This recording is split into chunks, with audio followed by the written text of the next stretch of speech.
Assalamualaikum warahmatullahi wabarakatuh. Sebelumnya saya ucapkan terima kasih kepada dosen pengampu Bapak Fikri Fakrihin MPDI selaku pengampu studi hadis pada kesempatan kali ini. Perkenalkan, nama saya Fuidatun Nafisah selaku moderator pada kesempatan kali ini. Kami dari kelompok 5 akan menyampaikan materi hadis-hadis tentang pendidikan anak. Dan kali ini saya tidak sendiri, saya ditemani oleh rekan-rekan saya. Ada Mbak Rohimah, ada Mbak Rodiah, dan juga ada Mbak Fatimah. Baik, langsung saja pada materi pertama yang akan disampaikan oleh presentator pertama, yaitu saya sendiri. Baik, perkenalkan, nama saya Fuidatun Nafisah selaku pemateri pertama pada presentasi kali ini. Alhamdulillah, di sini saya akan menjelaskan hadis tentang pentingnya menyayangi dan mendidik anak. Nah, di sini ada hadis tentang kasih sayang kepada anak. An Abi Hurairah radhiyallahu anhu qala, dari Abu Hurairah radhiyallahu anhu berkata, qabbala Rasulullah sallallahu alaihi wasallam Al-Hasan ibnu Ali. Nah, di sini Abu Hurairah berkata, Rasulullah sallallahu alaihi wasallam mencium Hasan bin Ali.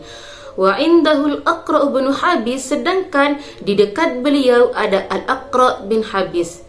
Faqala Al-Aqra'u, maka Al-Aqra di sini berkata, Inna li 'ashrata minal waladi ma qabbaltu minhum ahadan. Nah, Al-Aqra di sini berkata, aku memiliki 10 anak, namun tidak pernah aku cium satupun dari mereka. Maka fanadhara ilaihi Rasulullah sallallahu alaihi wasallam thumma qala, maka Rasulullah sallallahu alaihi wasallam di sini memandangnya lalu bersabda, man la yarham la yurham, barang siapa yang tidak menyayangi maka tidak akan disayangi.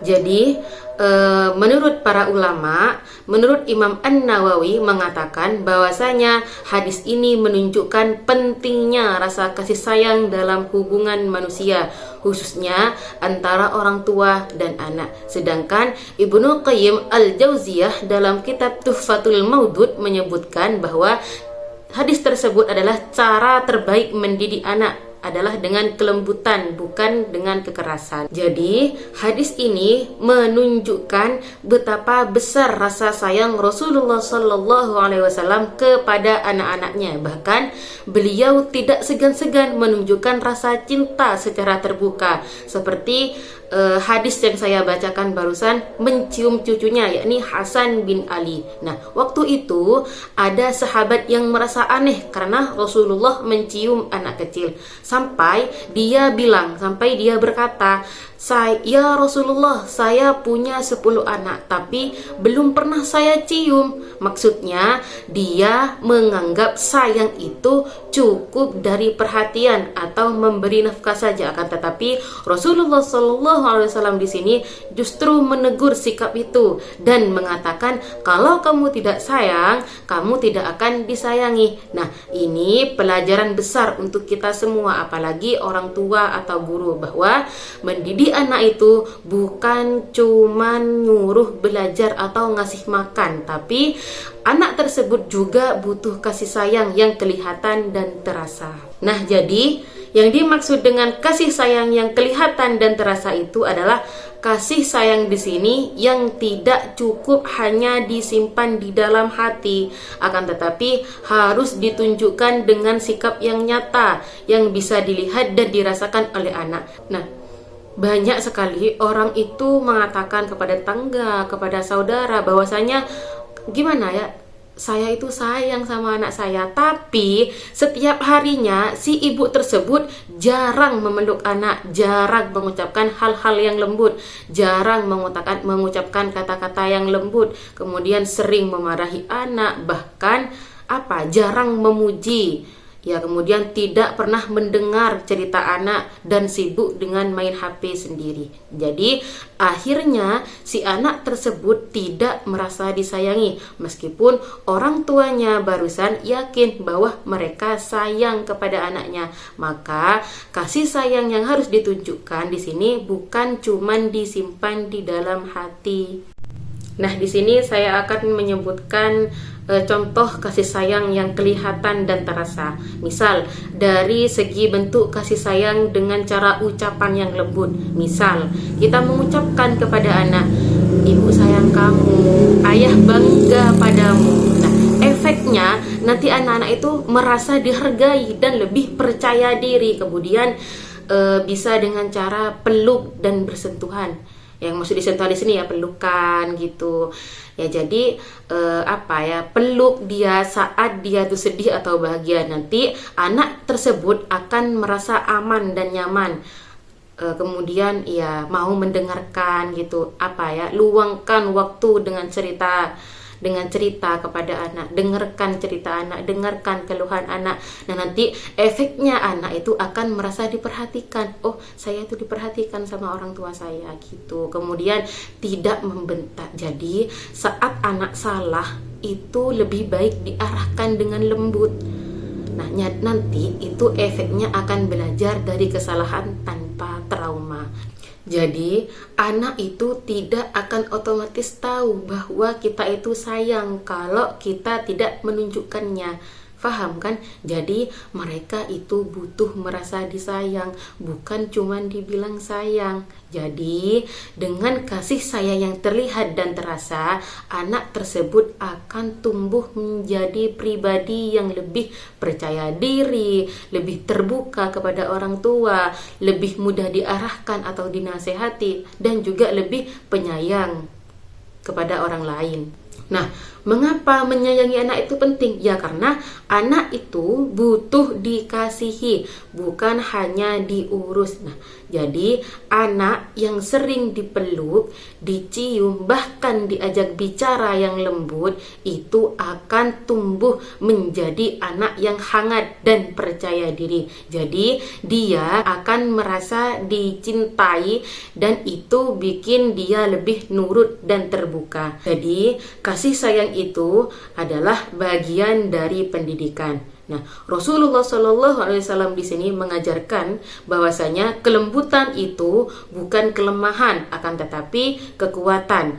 Anak-anak akan lebih mudah menerima nasihat dari orang yang menyayanginya. Kemudian, tanpa sayang, anak di sini bisa tumbuh tertutup dan kasar gitu. Jadi anak tanpa rasa sayang itu anak akan tumbuh tertutup gitu, akan kaku dianya dan kasar gitu. Jadi banyak anak jadi pemberontak atau dingin karena dari kecil nggak pernah diajak ngobrol sama orang tuanya, nggak pernah dirangkul atau ya diajak ngobrol yang lembut lah.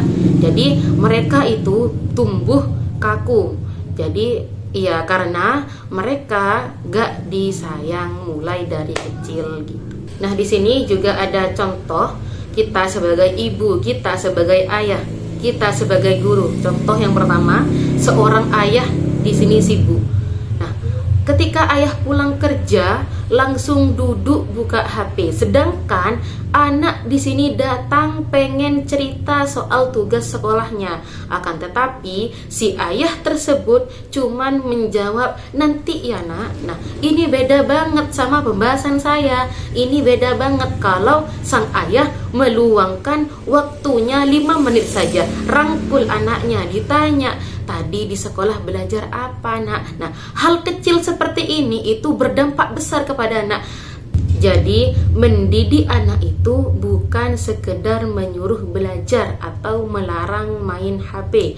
Akan tetapi, yang paling penting adalah bagaimana kita menunjukkan cinta kita secara nyata dengan pelukan atau kata-kata yang baik, perhatian, dan waktu kebersamaan.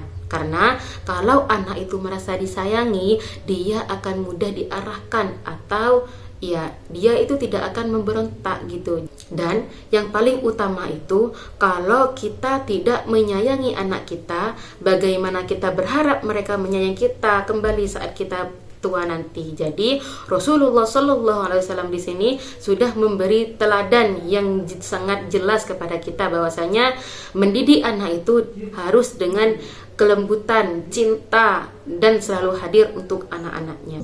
Nama saya Nadia Turodia, Saya akan melanjutkan pembahasan dari pemateri pertama, yaitu yang kedua adalah tentang adab dan akhlak dalam keluarga. Akhlak merupakan bagian yang sangat penting dan objek utama dalam ajaran Islam. Bahkan maksud dari diturunkannya agama adalah untuk membimbing sikap dan perilaku manusia agar sesuai dengan fitrahnya. Akhlak dalam Islam bukanlah moral yang kondisional dan situasional, tetapi akhlak yang benar memiliki nilai yang mutlak. Nilai-nilai baik dan buruk, terpuji dan tercela, berlaku kapan saja dan di mana saja dalam segala aspek kehidupan. Kejujuran terhadap non-muslim sama dituntutnya dengan kejujuran terhadap sesama muslim. Keadilan harus ditegakkan sekalipun terhadap diri dan keluarga sendiri. Dalam kehidupan manusia, akhlak sangat penting karenanya akhlak yang dibangun dengan baik sejak kecil akan membantu pribadi muslim yang sejati untuk mampu menjalankan ajaran agama yang telah tertuang dalam Al-Quran dan hadis. Hadis-hadis tentang adab dan akhlak dalam keluarga menekankan pentingnya perlakuan baik kepada orang tua, istri, dan anak-anak. Berikut beberapa contoh tentang akhlak dan adab dalam berkeluarga. Yang pertama, hadis keutamaan berbakti kepada orang tua. Menurut hadis riwayat Bukhari, Abu Ya'la, Tabrani, dan Hakim, siapa yang berbakti kepada orang tuanya, dia akan mendapat keuntungan dan Allah Subhanahu wa Ta'ala akan menambah panjang umurnya. Dan yang kedua, menurut hadis riwayat Abu Darda, orang tua adalah pintu surga paling tengah. Dan menurut hadis riwayat Ahmad, siapa saja yang ingin dipanjangkan umurnya dan bertambah rezekinya, hendaklah ia berbakti kepada orang tuanya dan menyambung silaturahmi. Yang kedua, hadis perlakuan terhadap istri. Menurut hadis riwayat Bukhari dan Muslim, sebaik-baik kalian adalah yang terbaik terhadap keluarganya, dan aku adalah yang terbaik terhadap keluargaku. Dan dari surah An-Nisa ayat 19 yang berbunyi, dan bergaulah dengan mereka, istri-istri, dengan cara yang patut. Yang ketiga adalah hadis akhlak terhadap anak. Menurut hadis riwayat Ibnu Majah, Rasulullah Shallallahu Alaihi Wasallam memerintahkan pada orang tua untuk memuliakan anak-anaknya karena anak-anak adalah anugerah sekaligus amanah dari Allah. Dan menurut hadis riwayat Ibnu Majah yang kedua, Rasulullah Shallallahu Alaihi Wasallam juga memerintahkan kepada para orang tua untuk menanamkan etika dan norma-norma moral kepada anak-anaknya. Dan yang keempat, hadis saling menghormati dan berbuat baik.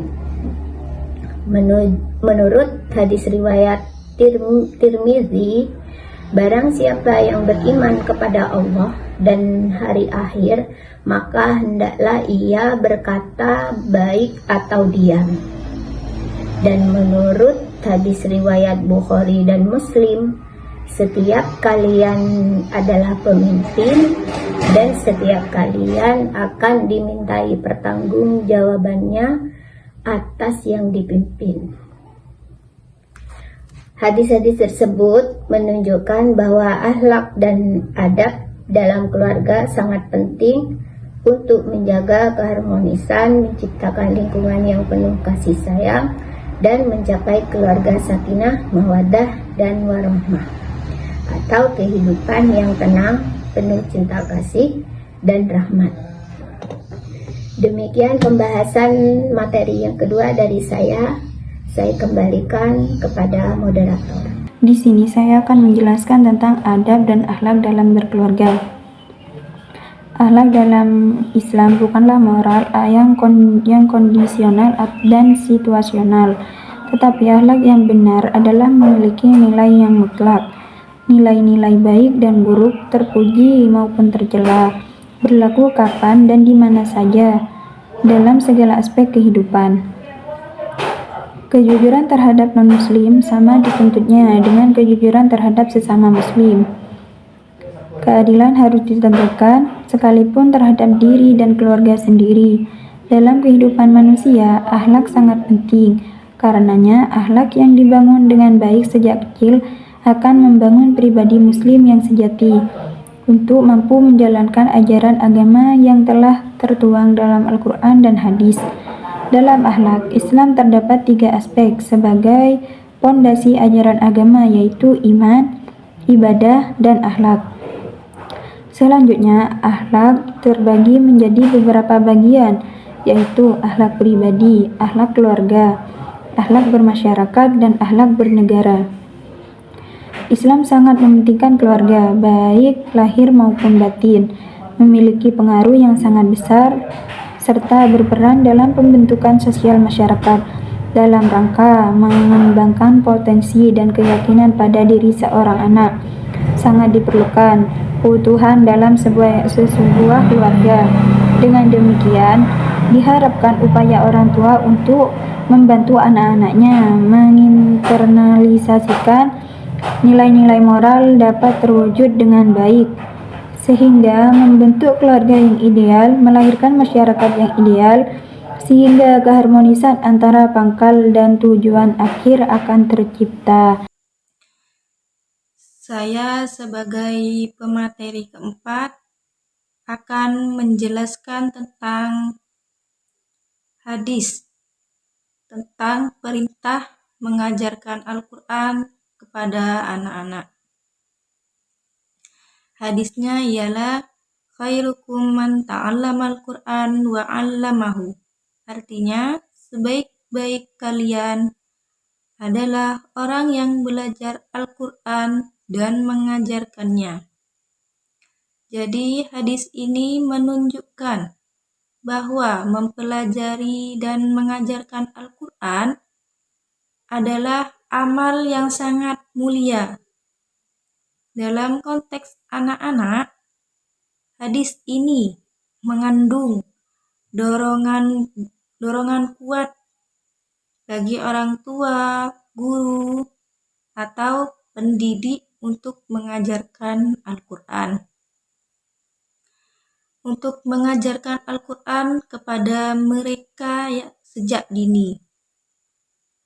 Pendidikan Al-Quran menjadi fondasi dalam membentuk karakter dan akhlak anak. Jadi Rasulullah SAW bersabda, barang siapa mengajar anaknya membaca Al-Quran, maka dosa-dosanya yang akan datang dan yang telah lalu akan diampuni. Barang siapa mengajar anaknya menghafal Al-Quran, maka pada hari kiamat ia akan dibangkitkan dengan wajah yang bercahaya seperti cahaya bulan purnama.